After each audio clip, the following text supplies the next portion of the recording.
Hello, ladies and gentlemen, and welcome to another episode of the Gamer's Lunch Break. I'm your host, Bryce Whitaker, and you've asked for him once, and you're going to see him twice. I'm going to bring back Federico. Federico, join us on the Gamer's Lunch Break. How are you doing? Hello, everyone. Thank you for inviting me. I'm doing good. I'm doing fine. Thank you. How are things in the offices in Perugia? We're quite busy right now. We're in the middle of designing a new tray, an inlay tray for an upcoming game of ours. So we're a bit busy. That's great. That's great to hear everybody's busy.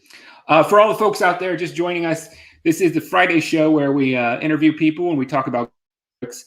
Some things I want to mention is if you're in North America and you're looking for Deckscape, crew versus crew, this is the escape room, one team versus another at the same time.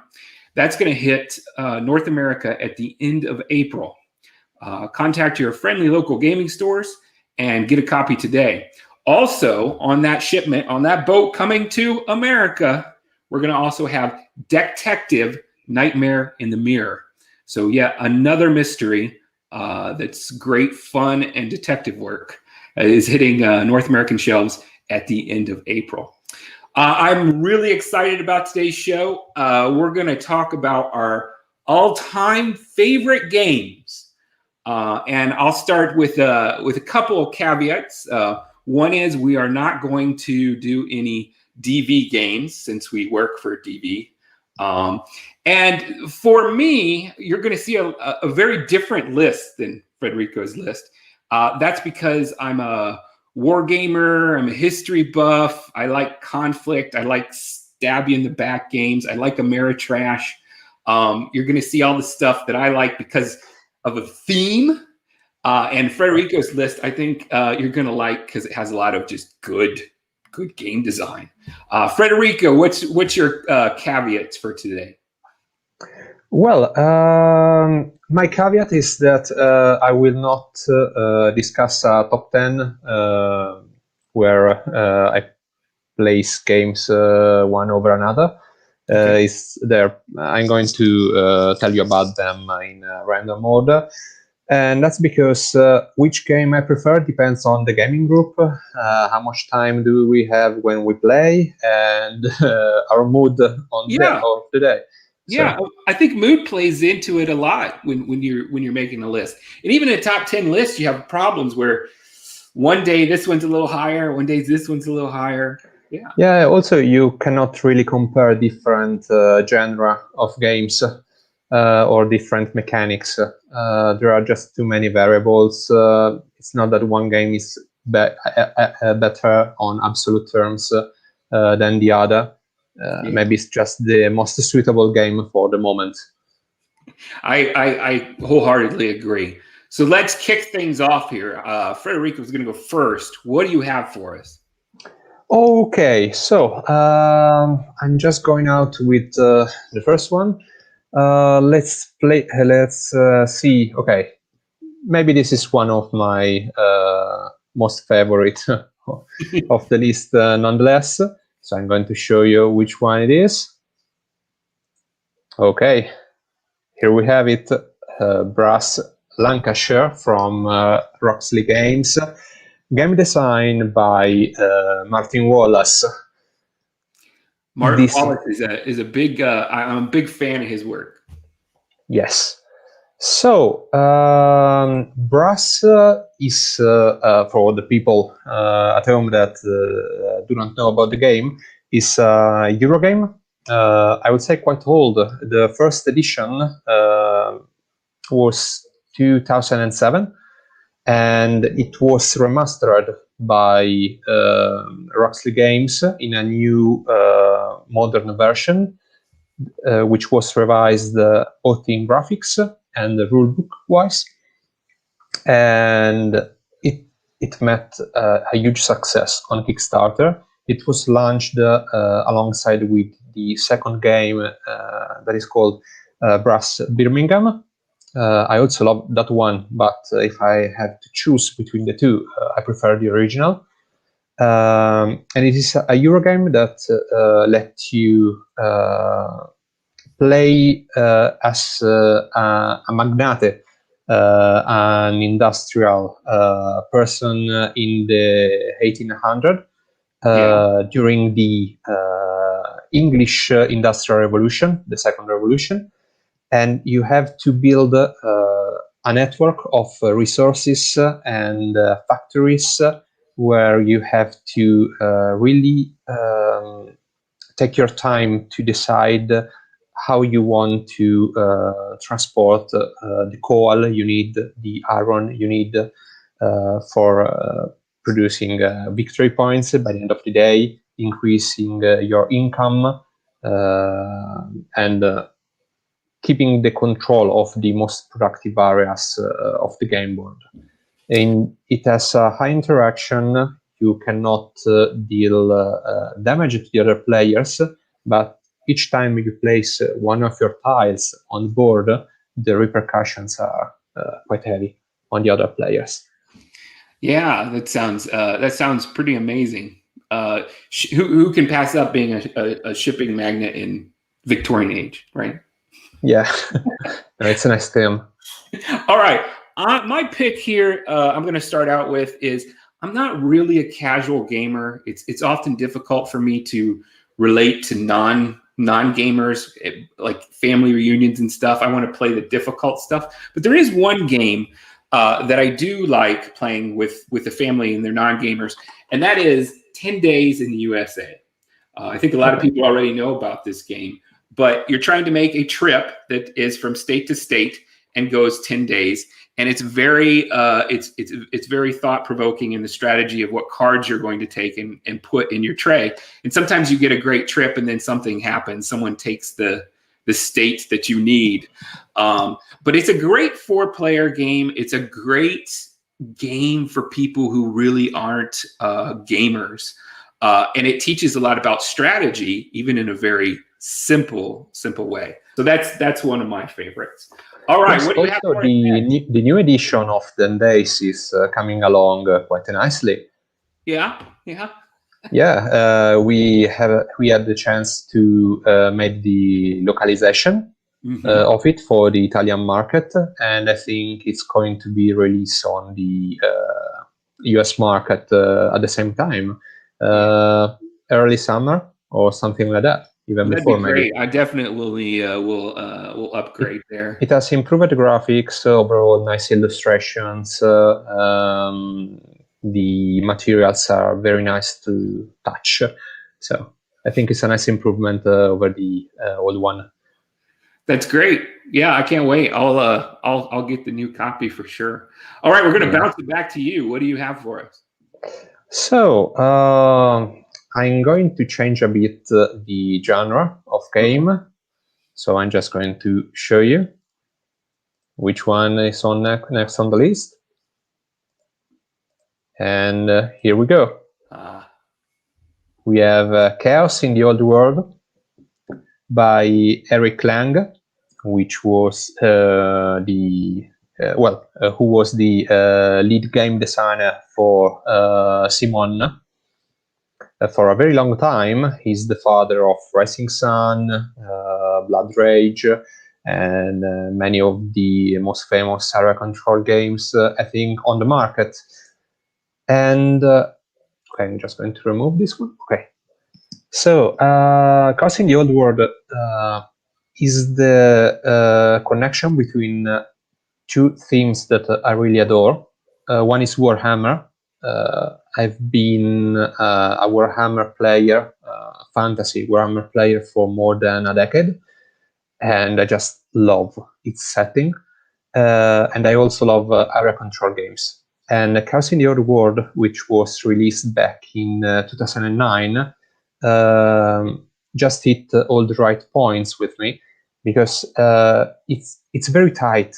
It is also asymmetrical in a way that wasn't. No one has ever saw something like that before 2009, something like that. And it was very original. You have 4 different gods of the dark pantheon of the evil ones, let's call them that way, the pernicious evil of chaos. And each god works with its own mechanics. So you have the Blood God that focuses on melee combat. You have the Magic God that is trying to gather pieces of warpstone from the game board that is solid magic essence, we can call it that way. You have the Lord of Defile and Illnesses, that is Nargol, the Lord of Luxury, and it's very different from game to game because each god plays by the rule. So you have this perfect asymmetry, and the game is just tight. It's tight. You have no space to, let's say, joke around or waste your troops where you don't need them. So even if it's another control game, you have to manage it a bit like a Euro game. I like Chaos in the Old World. It was very, very close to making my list. And I think this is where if you and I sat down to game, our gaming taste would come together. I'm a big fan of the Warhammer world. Go Nurgle. I love the game design. I love the theme. I love the way it works. It's just a very, very fun game. It just is. Yeah. Yes. Yeah.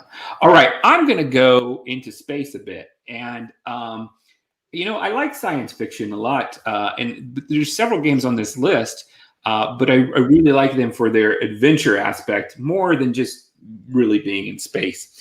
And so what I'm going to show here is the second edition book to Battle Stations. Jeff Sidek is the designer. And Jeff has built a game where you create a character much like a role-playing game, but you're going to take little tiles and build a starship. And on that starship is the rest of your crew, which are the other players. And then there's a space board that's showing you the ship outside in space.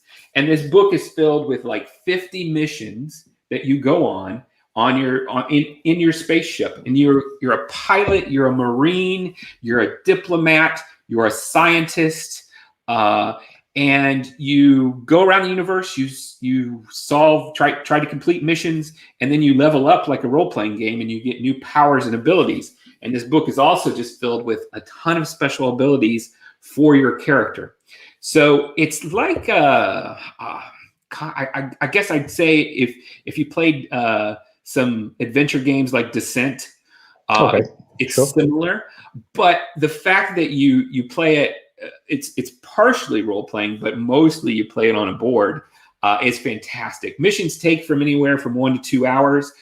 If you die, there's cloning in the game, and so the organization you work for clones you, and you come back, and you don't necessarily get any experience for the mission, but you get to still play the same character.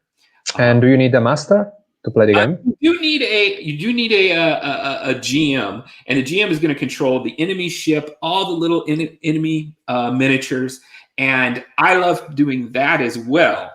I find that you can be brutally hard on players in this game, and they just like it because it's so much fun to eke out a victory in this game. And it also just covers kind of every science fiction trope.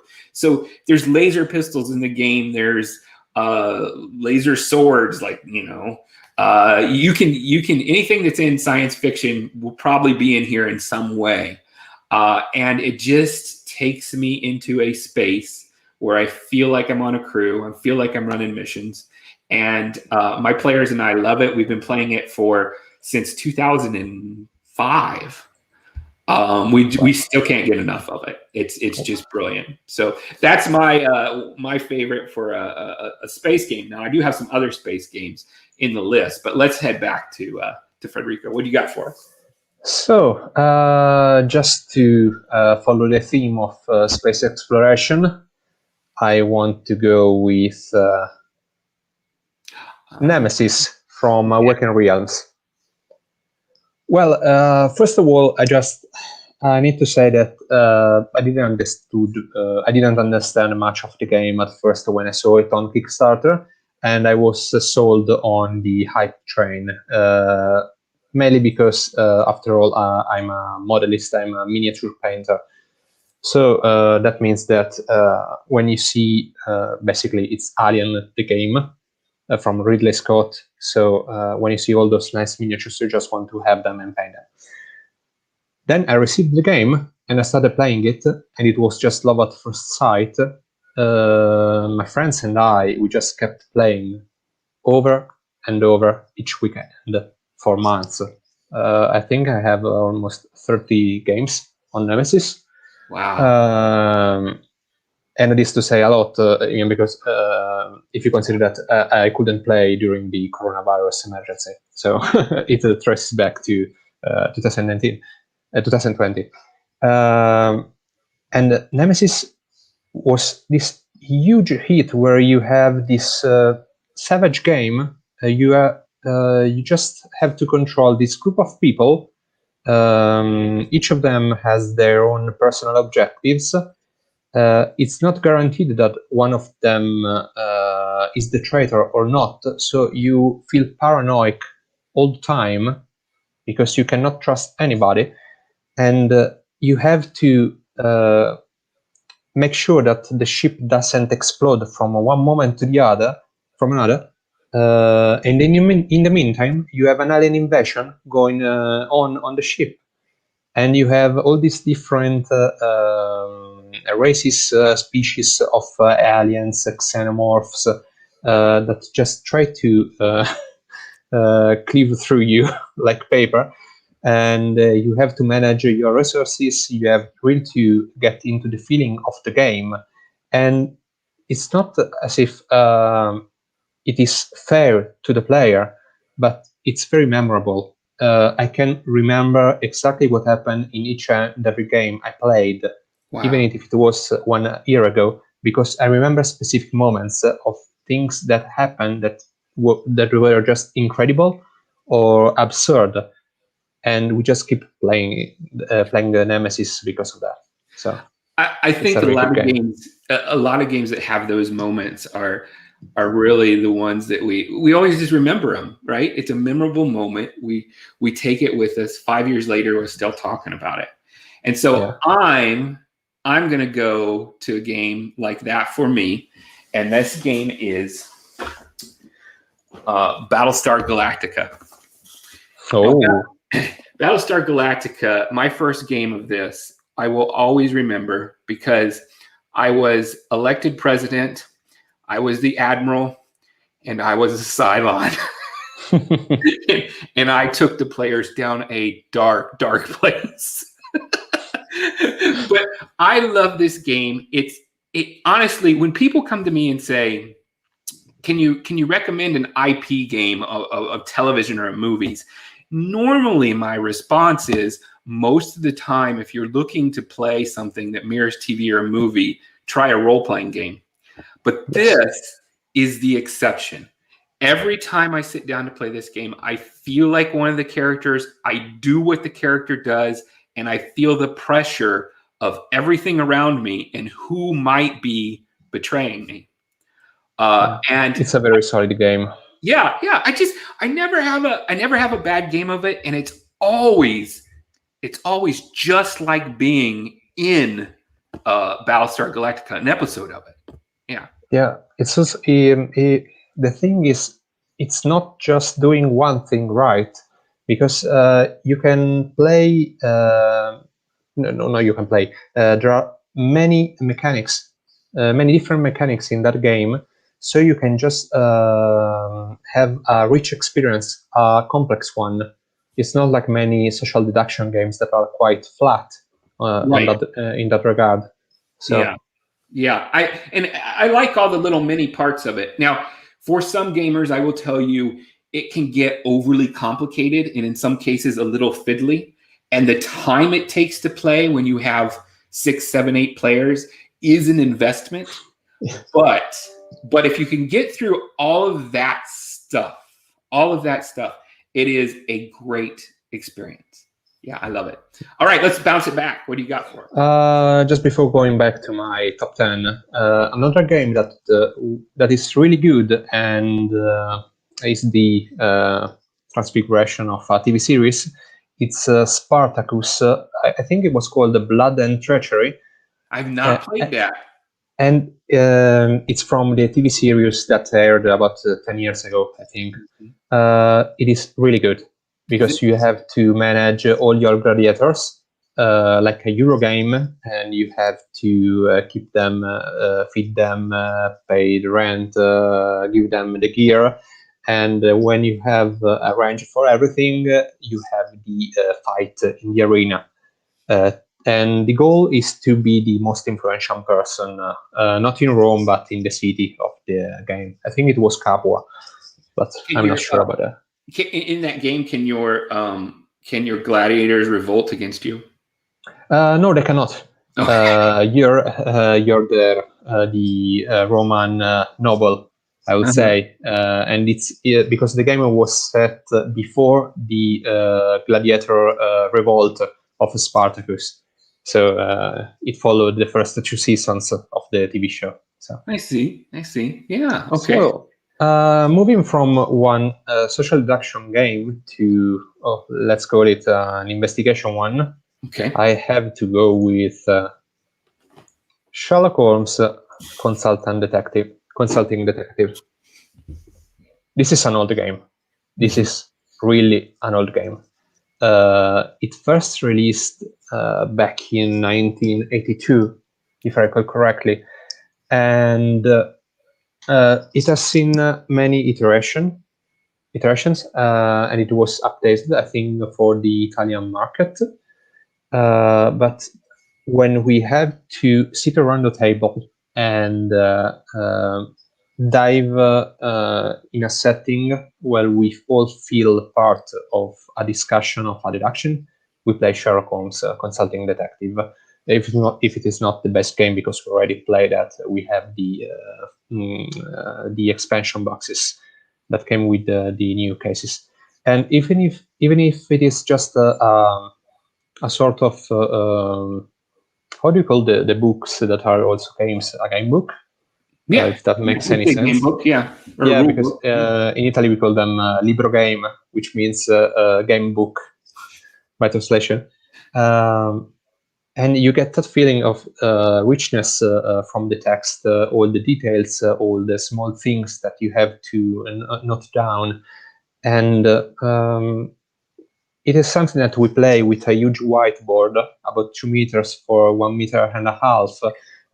We have all the different colors for the pencils. We have the red threads from one picture to the other, and we like to play that way. It takes a lot of time. I cannot deny that, but we just love that feeling. And if I have to suggest another game that maybe it's newer in its mechanics, I have to go with Detective. But I don't remember who was the publishing house. Italy was bought by not the Detective, but Detective. Right. It was brought to Italy by Pendragon, but I'm not sure about the international release. And that one is also a good game. You know what I like about Sherlock Holmes Consulting Detective is the information usually is in the newspaper and then in the book, but it's very easy to miss something. And that makes it pretty difficult. It makes you think, oh, I should have thought of that when you get to the end of it. Yeah, maybe because we played it with a group of 4 people. So when you have the collective memory to rely on, maybe you lose less details. Oh, right. Thank you, Silvano. Silvano just wrote in Detective from Portal Games. All right. Yes. Yeah. All right. Well, I'm going to go back to game designer Jeff Sidek, and I'm going to tell a little story about this game called Lifeboat. Now, you'll see it's actually not in its original packaging, and the story I have for that I'm about to tell. But in the 1990s, Jeff put out a game called Lifeboat, but it was very low production quality, very small print run. And I was sitting with Jeff at Gen Con one year, and I was playing Battle Stations. Okay. Hey, try this game. And I played one hand of it, and I told Jeff, I go, this is the best designed game you've done. You have to bring this back to print and do a real big print run. And Lifeboat is a game where you're all on a lifeboat. The front holds all the stuff. The guy in the back is steering. You love someone, so they have to make it home. You hate someone, they need to die before you get to shore. And the person in front of the boat is taking all the stuff, looking it over, and passing it to each player so that the person in the back of the boat gets whatever's left, but the person in the front of the boat gets the best choice of stuff. Sometimes it's weapons. Sometimes it's a bucket of chum that you can throw in the water and frenzy the sharks.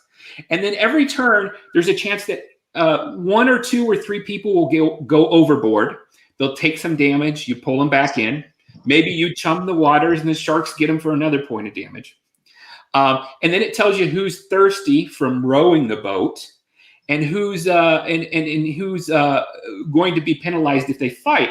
And a fight breaks out when two players don't agree because you want their stuff or you want their spot in the boat. And so you declare a fight, and everybody jumps on the side of who they love or hate. And you're trying to figure out who loves who hates who. Meanwhile, you're pounding on each other, trying to get the person you hate overboard. You're hitting them with an oar. You're stabbing them with a knife. And then finally, when 4 birds are revealed, you reach shore and you total the points. And you get points for certain items that you have. You get points if your person that you hate died. And you get points if the person you loved survived. And sometimes you love and hate yourself, which is completely possible in this game. And you become a sociopath, and your whole goal is to kill everybody in the boat. Something that happens in real life too. But how old is that?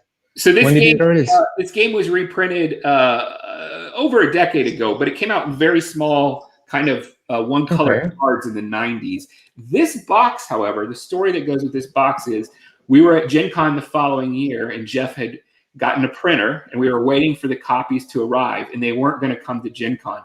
So the printer sent us a proof copy where all the cards are on a big sheet. Yes. And we cut them all out. And that's what this box is. It's the very first Lifeboat game proof copy that we hand cut to have at Gen Con one year. Well, that's a relic. It is a relic. I cherish this game. I have to put out an honorable mention for Unta. I played Unta for a number of years. It was my stab each other in the back game. But the one problem with Unta is at some point it becomes a war game because somebody declares an Unta, and then you've got to stop and fight a battle. And the real fun of the game is just kind of trying to assassinate each other and stash money away from each other. Hide money under your arm or under your hat. And it just took too long. But a game of Lifeboat only lasts about 45 minutes to an hour. So it's half the time of Unta, and it's a lot more backstabbing that's going on. Yeah, I love it. It's really nice. You should try Tortuga 1667. I've heard of that game. From Facade Games. Yeah, it's on my list. It's on my list of games to play. Because I think it's way simpler than Lifeboat is. But I think it may just hit all the right sweet spot for you. So it's a good experience, that one. Great. I'm gonna check that one out. It's on my list. Yeah.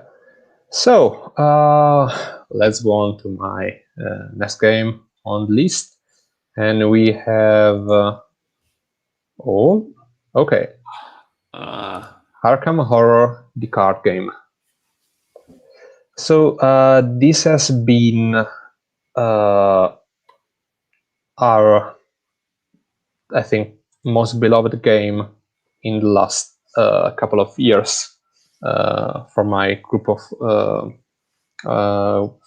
friends, because first of all, we love Lovecraft games. we already talked about on the past stream. And the thing is, we also love card building games. So we put them together, and we have so much fun going through powerful builds that were just annihilated by the enemies that the game threw at you, by all the weird situation that you always find yourself caught into. All the story is just great. I cannot describe it in simple words, but yeah, the storytelling is just good. It's smooth. It's tight. It's not as if you have to read an entire page of text just to grab one piece of information. Every sentence you read is meaningful and just punches right into your guts with its messages. So it's very powerful. The expansions, well, not the expansions, but the cycles are heavily themed. They all bring new mechanics on the table. They're all very well defined in their genre and in what they're trying to achieve. So it's just a very good game overall. Are your players always up for anything Lovecraft? Like, are they also going to play Mansions of Madness, Arkham Horror? My group loves Mansions of Madness, the second edition. Mm-hmm. Personally, I do prefer the first edition because I love playing as the game master. And I think I don't like to rely on an iPad when I want to play a game. One thing is when I play, let's say, an unlock game that takes me 1 hour for each case. Another thing is when I have to sit down and play 4 hours, 3 to 4 hours for a Mansions of Madness session. I also played a lot of Arkham Horror, the second edition, but I think it didn't age quite well. But not the core game, but the I don't know how to call them, the realm outside of reality thing on the side of the map. You have just forced that forces the player to play in a certain way for X amount of turns. I didn't like that one, but I also love Cthulhu Medai. I really like many Elder Sign. I have Elder Sign with all its expansions. It's an old game. Maybe it didn't age well, but it's fun at the end of the day, and it's quick to play. And the expansions changed the game, especially the last one from Fantasy Flight. They're really good. And well, are there other games, official ones, at least from Fantasy Flight, set in the Lovecraftian universe? I don't know. Yeah, I don't think so. So yeah, we basically play all of them. I also pledged for Machina Arcana on Kickstarter that mixes the Inferno from Dante with the Lovecraftian universe. Oh, cool. So you descend into the depths of Earth to have to discover all the mysteries in this universe. While you're speaking about kind of soundtrack games or audio components, I will put out a big endorsement of Pingo Pingo. I don't know if you've ever played this, but you're trying to match penguins, and these penguins are trying to fight you. And you set up this room in this ridiculous way that you've got to take a gun and shoot a penguin when it tells you. You got to slap a card when it tells you. You got to run around the table, and it's just chaos.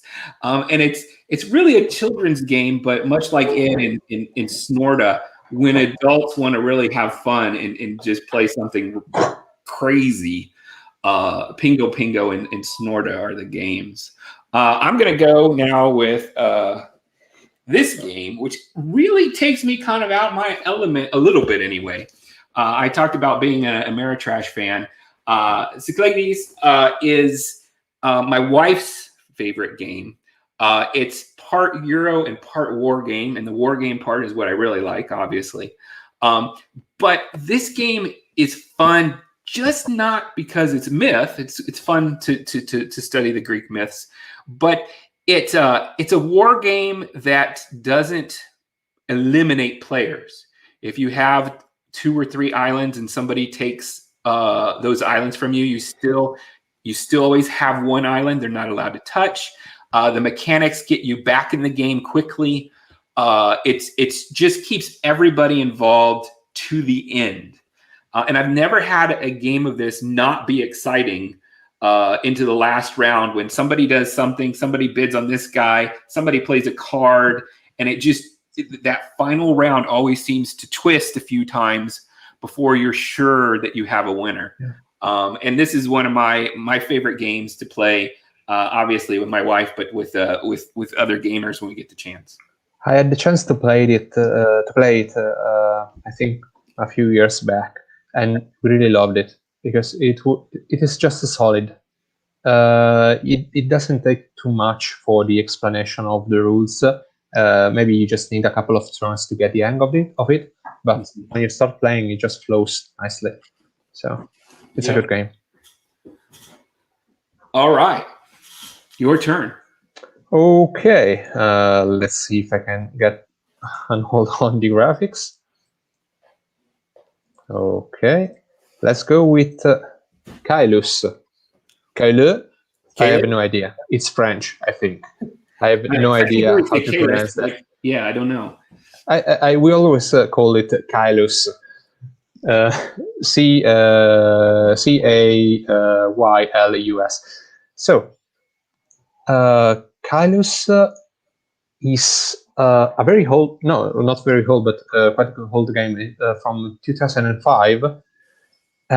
It's a Euro game where you have to aid the king in the construction of his castle.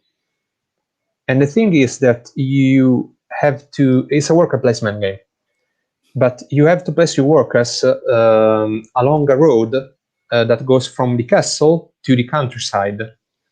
And the thing is that the king has 2 emissaries. I have no idea how they are called in English. They have 2 unpronounceable names in Italian, so I don't even dare to think about their names in English. But there are 2 king's emissaries that go down this road, and you can only activate action spaces and buildings that you can build on the action spaces when they surpass them.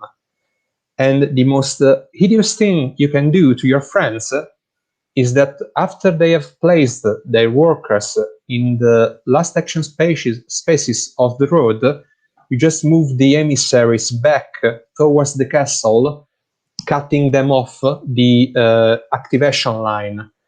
So it's really mean as a game, but it's also very solid and very complex as a Euro game. So you always have this sensation, this feeling that you have, that you can move from the comfort zone to the danger zone, and I'm screwed from one moment to the other in just 2 turns. And it's just good. It's just good because you get resources, you activate, you have to plan ahead your moves many turns ahead of you. And then you can just get screwed by a move or 2 by the opponents, and you can also do the same to them as well. This is one that I've been meaning to play for a long time, and so it's on my list too, just because it's one of those games that's been around for a while that always gets mentioned. It's always somebody's talking about it, at least here in the States. I think that's pretty. I would say it's becoming a sort of classic. Yeah. The new edition, I think it's called like 1303, Kailus 1303, like the year. But it's not bad. It reduced the interaction between the players so that the game isn't as aggressive as the original. And it has streamlined many of the rules so that the game flows smoothly from the first play already. With the older game, you have to play at least a couple of games before you get the hang of the game.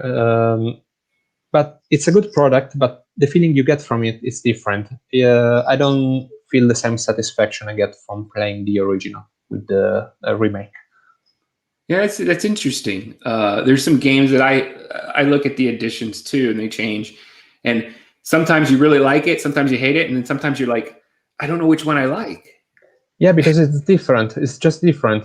Yeah. I could play the remake just with a different group of players, and that will be fine. I think it just depends on who you're playing with. Yeah. Yeah. All right. So my next one is this is an old classic too. Battletech. Ooh, nice one. You can hear all the stuff that's in here because it's like all my miniatures are in this box. This is a game I keep coming back to. I'll play it for a while, then I'll put it on the shelf, then a couple years will go by and I'll come back and play. And I feel like it is a board game, even though it's very miniature rules, because they use the hex board and the terrain on the board and the positions of the mechs are very important. And I just there's something that can't be beat by picturing yourself in a big giant robot and being able to build your own. Now, I will say I'm not a big BattleTech universe expert. I don't spend a lot of time in the lore like some of the people do. I just love the construction book, Build Your Mech and Play. And I love all the little things I try to do, all the weapons I try to get, all the locations I try to get so you can't hit that spot. And it's always fun to play a big giant robot that blows stuff up. Yeah, it's nice. And by the way, this game it's come back in a big way from Catalyst, and they have the Clan War box and the mechs that they were not able to show for years because of a big, huge. You can get on the internet and research it. Big, huge lawsuit stuff. And now all those mechs you can have in your hands again. And I can't recommend this game enough. It's just one that sits on my shelf for sometimes a year or two. Then I bust it out. I have great fun with it. Goes back. Time goes by, pulls it back off again. And I've gone back to this now, I don't know, 40 or 50 times in my 25 years of gaming. I just I love this game a lot. How long does it take to play a game? A game of BattleTech can be about 3 hours. And here's the thing. A lance is 4 mechs, and they always kind of want to do a lance on lance. But a lance doesn't have to be 4. 4 is kind of the maximum.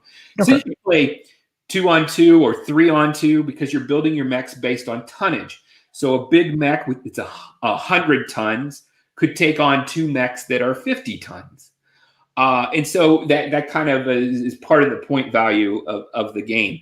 Now, they do have Alpha Strike. Alpha Strike is their light rules, more mech game. So you can play with multiple lances. You can get 3 lances, 4 lances, 16 mechs aside on the board.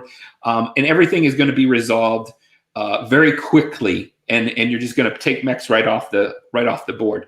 The only thing I don't like about Alpha Strike is the weapons on the location were important in BattleTech, because if I blew off your arm, you lost your PPC cannon. Yeah. And in Alpha Strike, you're more or less just taking the models off the board. But the time investment is a lot less to play Alpha Strike. Okay. So let's move on to my next entry in the list. What do you want? A Eurogame or an American? Well, my answer to that is always going to be American. Okay, so I'm going to go with a heavy hitter with this one. Just hold on a second. Alrighty. Okay, here we go. Yeah, Mythic Battles Pantheon. So, I think this is my favorite skirmish game of all time. So, mainly because I don't like to play skirmish versions of game that I used to play as army games. So, let's say I don't like to play Age of Sigmar when I could be playing Warhammer Fantasy Battles. Okay, so yes, the feelings you get from I'm going to say I'm making that same statement here today too. Yeah, okay, that's all right. And also, even though I love playing Malifaux, another example of skirmish game, I just hate building those miniatures because they use the real scale of proportions of the body. So when you try to put together and assemble the models, it's just a pain to do.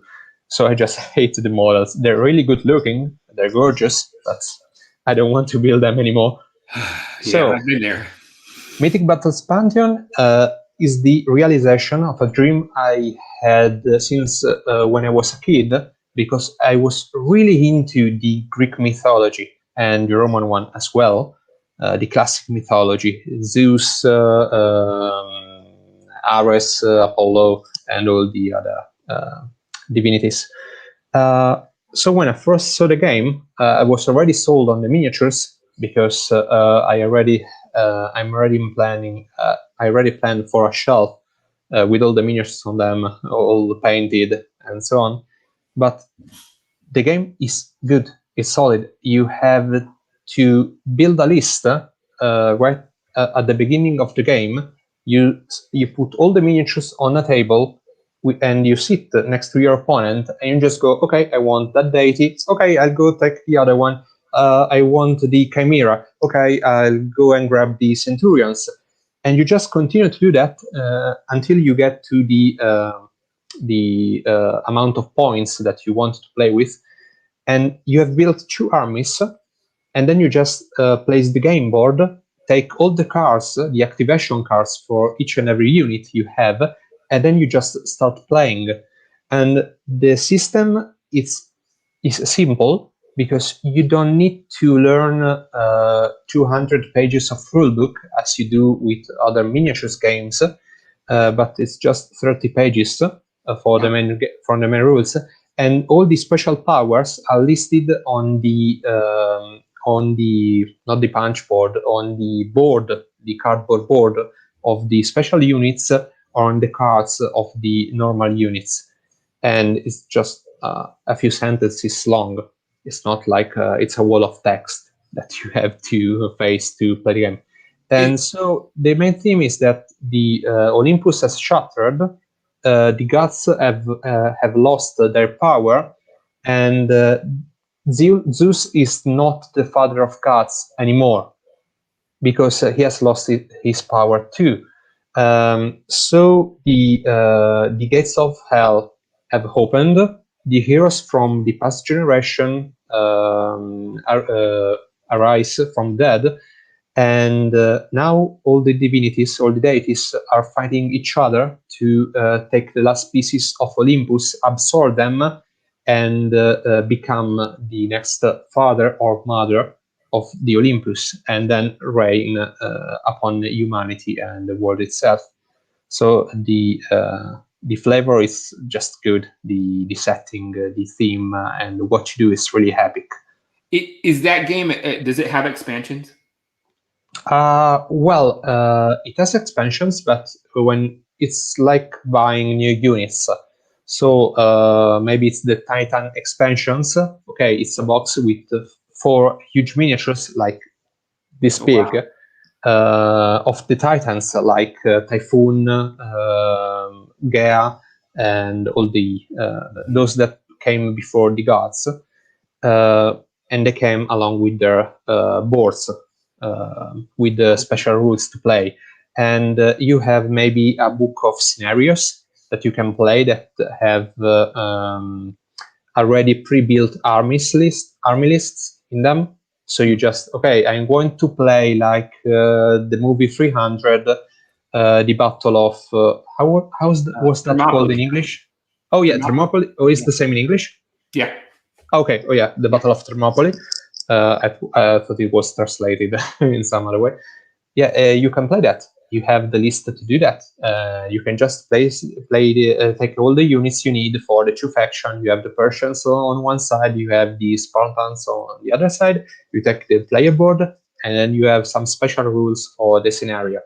But aside from that, the expansions are just a bundle of new miniatures and new units, and you can just choose from them as if they were in the original game from the beginning. So it's not like you have to learn a new game each and every time. I think this is the most exciting game you brought up today that I haven't played yet. I would be jazzed to play this game. It's really good. Yeah, because it's fast. A game can take an hour. Wow. You're not stuck for 3 hours playing one game, so you can just do one scenario after another. That's great. So, that's great. That's another one that's going on my list. Yeah. Okay, so now I'm going to go with this game. I know all my new Italian friends are not going to be too thrilled by it, but oh, Hannibal. I grew up. I became a historian. Went to college for it, basically because of Hannibal and all the stories that I had read. And I still play this game. It came out in the 90s. This is the middle reprint. It's now called Hannibal and Hamilcar. And some rules have changed. It just came out in the last couple years. Can still not bring myself to ever play the Romans because I love Hannibal so much. Yeah. Make my opponent play the Romans. But it has a combat system in it that it resolves battles very quickly. And basically, I play a maneuver card and you try to match that maneuver card to stop me. And it goes back and forth. But here's the neat thing. The longer we play that game of back and forth, the more troops we're going to lose because it's the more bigger battle it is. Oh, okay. So if you can wrap up a fight quickly, the defender's not going to lose a lot of troops. But if I can make you play out a game and still win, and we play out a lot of cards, then you're going to take a lot of casualties. And then there's cards that will change the initiative. So you just match my card, but you make a dice roll, and now you're in charge, and you get to play the first card. So the idea is it's very, very simple to just match cards, right flank, left flank, advance, reserves. But you're trying to play your opponent's cards out of their hand and not just win. Because the result is if it ends in 2 or 3 rounds, you're still going to have a stack of troops and I'm going to still have a stack of troops and nothing got resolved. But if I can destroy your army and make you play all your cards, then win, it's going to be great for me. But I have to be careful because that means you have a good chance to pull it out at the end too. Yeah. And cause me catastrophic losses. The board and artwork in this game is it's so pretty and so beautiful. This came with cardboard characters in the first edition and this edition, but the new one has miniatures, so you can get actual miniatures as your commanders. The Romans have to have elections, and sometimes they will elect poor commanders, and sometimes they will elect great commanders.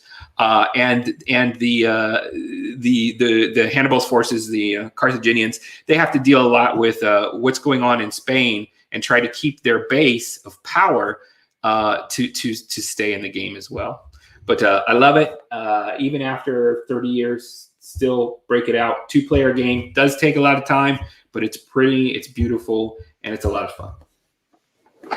That's a nice game. We have, in Italian, we have a specific term for what you described about a victory with a lot of casualties. That is called the Pirro victories. Pyrrhic victory, yes. Yeah. From the Greek commander who came into Italy to fight. Yeah, exactly. He won battles but lost guys. Yeah. So if you could just have lots of Pirro victories, by the end of the war, you're going to lose the war. So and that's how it works. I'll tell you one little thing about the game that's fun too is Hannibal has trouble sieging towns, which he really did in real life. And so sometimes the Romans just hunker down and try to run out time. It's a very valid strategy as well. But it's all army management, how many guys you can lose and how you can influence every control area. Yeah. Okay, so now for my next game, I'm going to tell you about Eurogame. And we have Glenmore 2 Chronicles. So I haven't played the first game, but I really do love the second one. Glamour is a game where you have to create an engine, an economical engine in the Scotland, in the Scottish valleys. Okay. So Glenmore means deep valley, if I recall correctly, from Scottish language. So the thing is that it brings together the tile placement and then resource management aspect of Eurogames that I really love. So you have to carefully plan where you want to place your tiles so that you develop a nice structure for your, let's call it city, but it's just a couple of buildings, and then how you want to activate them and how you want to spend those resources. And it's all a game where you have to transform one kind of resource into another more sophisticated one, more refined one that is worth more points by the end of the game.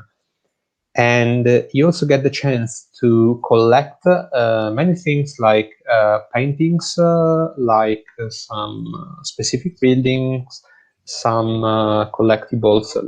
I don't know the specific term, but you have the chance to score points in many different ways.